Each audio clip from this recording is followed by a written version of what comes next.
Howdy, old school gamers. Welcome back to Grumpy Old GM's GM Academy, where we work to bring out the inner greatest GM in you. So today we're going to start a series on how to adjust your DMing to make sure that you can appeal to just about any table. Now I have to say just about because nobody is everyone. Nobody is everyone's cup of tea. Nobody is everyone's flavor. But you want to try to appeal as much as you can if you're going to be a professional GM, and because you're not going to be able to make enough money just gaming for people that game like you do. Okay, we all game different ways, and we're going to kind of get into that a little bit today. And you all know one of my favorite quotes, a quote on our website, grumpyoldgms.com, from Gary Gygax, is there is no right or wrong way to play this game. So having said that, today I'm going to start the series about talking about a little bit about why there's so many very different tables out there, and that I'm old enough to remember that it didn't used to be that way, or it didn't used to. I remember a different form of gaming, and I think it helps a little bit to culturally kind of understand what's going on. And then tomorrow we'll start going through the different types of tables and how you can adjust your DMing to that. So the picture today is a lady kind of jamming out to some music, because I'm going to use a musical analogy here. And I've talked about this before. I've used this analogy once before. There was a video a little while back that I think was titled "Make Sure That You and Your Players Are Playing the Same Game." And so this idea I think is a little bit worth repeating, and instead of just saying go back and watch that video, we'll kind of mention it here a little bit.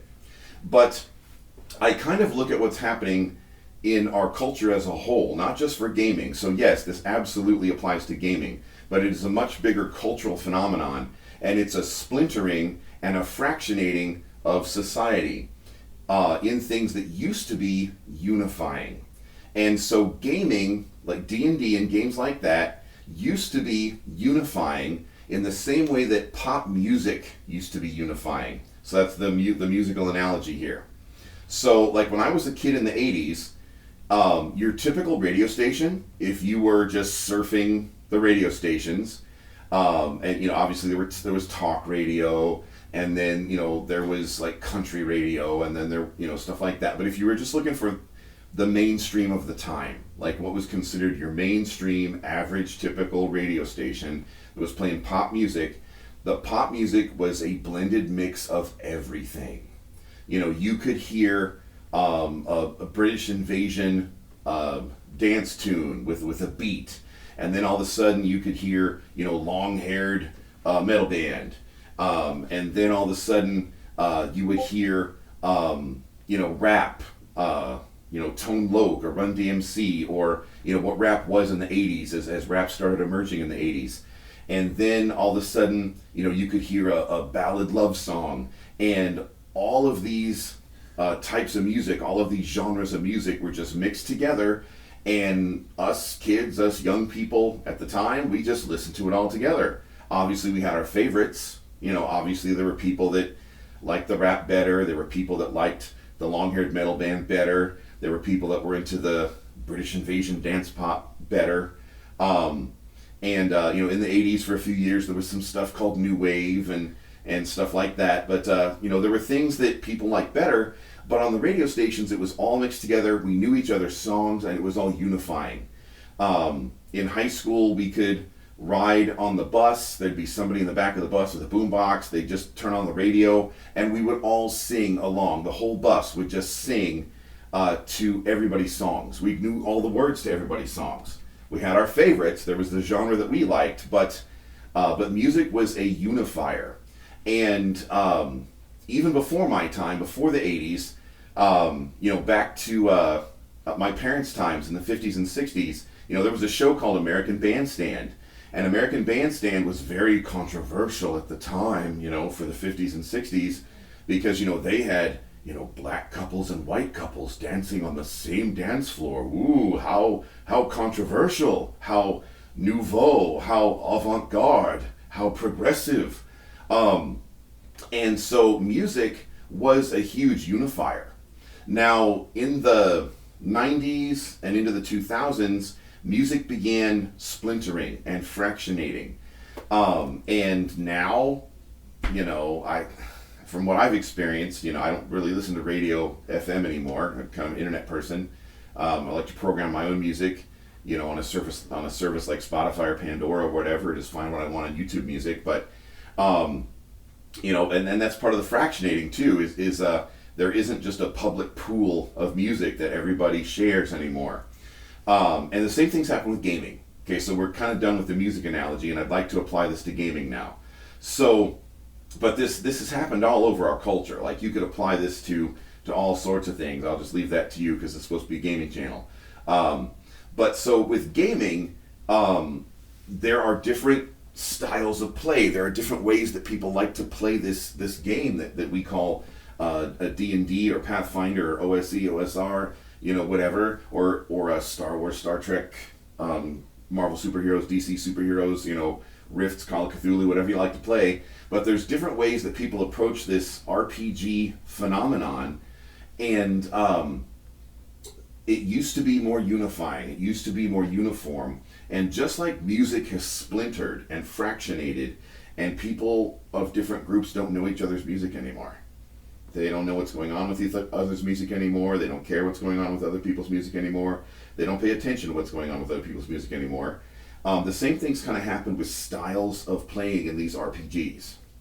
Now, what very early on, a few months ago, when I first started doing like these daily or semi-daily broadcasts, I did a series on what even is old school gaming.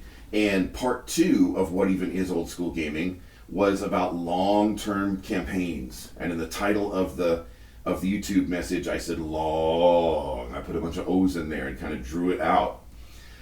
Because campaigns that I grew up with, people that I knew gaming that I grew up with, they gamed for like 10 or 20 years. Yes, there were 20-year campaigns. Now, was it exactly the same people every weekend for 20 years? No.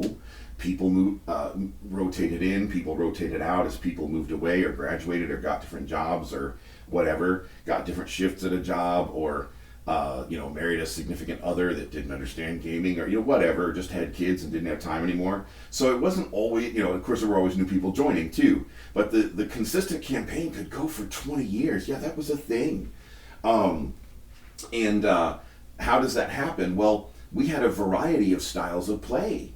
There would be some adventures that would be more gritty and combat oriented and with a lot of fighting, but then there would be other adventures that would be more story role play oriented with a lot of NPC interaction, and we basically did all the different types of gaming, from story to story to story. We didn't just stick with one style. But it seems like today, people want to run a table with just one style and be that one style all the time. And apparently, that's what people want. So starting in the next video, and then going on for the next several videos, I'm going to be going through some different styles of play that are out there, and how you, the DM, who might want to go professional GM, or you just want to get a reputation in your community or at your local game store hub, or you might just want to, learn how to DM differently, like expand your repertoire and learn how to DM for different types of players, different types of people who want different things. So we're going to kind of get into that. But today I just kind of discussed, what I've seen happen in my life, 40 years of gaming from age 11 to age 51, what I've seen happen as things have kind of splintered and fractionated, and that I see it not just as a gaming thing, but it's a thing that's happening, to our society as a whole. So that's, I guess just this one time, I'll steal, on YouTube, there's a YouTube D&D YouTuber friend of mine, Condor DM, and when he gets kind of deep about this kind of stuff, he'll say, that's some food for thought. So I kind of feel like I maybe have dabbled into the deep end of the pool here when I'm making big comments about society like that instead of just sticking to gaming. But I think it's all connected. See, gamers see how it's all connected. But, because gamers are generally nerds and smart, cool people. So we see how things are all connected. But that's some food for thought. I'll leave that, for you about the greater connotations for our society. But tomorrow we're going to get into the map crawlers. And then we'll get into like the role players, and we'll just get into different types of people, different types of stories, what they want, and how you can adjust your table. In the meantime, If you'd like personal coaching, we do that here. There's a Patreon down below with personal coaching. There's tables open to game with our gaming community where I actually DM for people. That is also down below, and our Discord to hang out and talk with us. So in the meantime, I will see you round the gaming table.